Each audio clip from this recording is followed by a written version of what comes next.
मंडला शहर के बीचों बीच कनक ज्वेलर्स पर दिन दहाड़े अपराधियों ने फायरिंग की। बताया जा रहा है दुकान में 3 अपराधी आसानी से घुसते हैं, जिसमें से 2 अपराधियों के हाथ में हथियार नजर आता है और इन्हीं अपराधियों के द्वारा ज्वेलर्स के मालिक पर दिन दहाड़े फायरिंग की जाती है। हालांकि इस दौरान ज्वेलर्स के मालिक ने पूरी हिम्मत दिखाई और अपराधियों के साथ हिम्मत से पेश आए, जिसकी वजह से अपराधी किसी प्रकार की लूटपाट की घटना को अंजाम नहीं दे पाए, असफल रहे। हालांकि सीसीटीवी फुटेज के सामने आने के बाद पुलिस ने लोगों से अपील की है कि इन अपराधियों की अगर पहचान होती है तो इसकी सूचना जिले के पुलिस पदाधिकारी को दी जाए। फिलहाल पुलिस मामले की जांच में जुट गई है। और इस पूरी खबर पर हमारे साथ जुड़ रहे हैं गुमला से संवाददाता सुशील। दिन दहाड़े ज्वेलर्स दुकान पर फायरिंग हुई है। जो अपराधी थे वो दिन दहाड़े आते हैं और फायरिंग करते हैं, जिसका सीसीटीवी फुटेज भी सामने आ रहा है। क्या कुछ अपडेट है इस मामले में?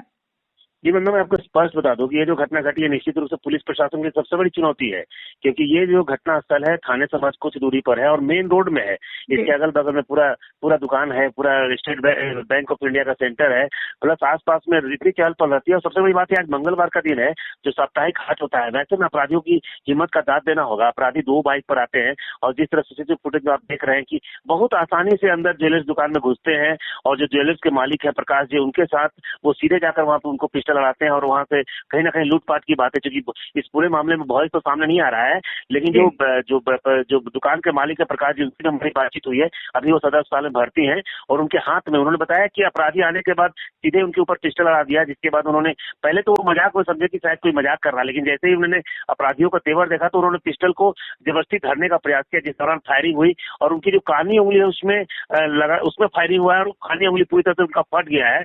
और उसके बाद अपराधी जो पीछे वाले से कुछ लोग अपराधी भागे और वही अपराधी जो उन पर फायरिंग किया वो सामने से भाग गया। तो ऐसे में आप देख सकते हैं कि बहुत आसानी से अपराधी घटना करके अंजाम से पूरी तरह निकल जाते हैं। बताया जाता है अपराधी घटना को अंजाम देने के बाद तो जो लोहरदगा रोड है वो टोटो का इलाका है, उस ओर वो 3 बाइक से भागे हैं और फिलहाल अभी अपराधियों की बहुत अच्छी से पहचान नहीं हो पाई है, लेकिन सीसीटीवी फुटेज में पूरी तरह चेहरा सामने आ रहा है। अपराधी जो आए थे वो लूटपाट के इरादे से आए थे या फिर कोई किसी साजिश के तहत फायरिंग की गई है?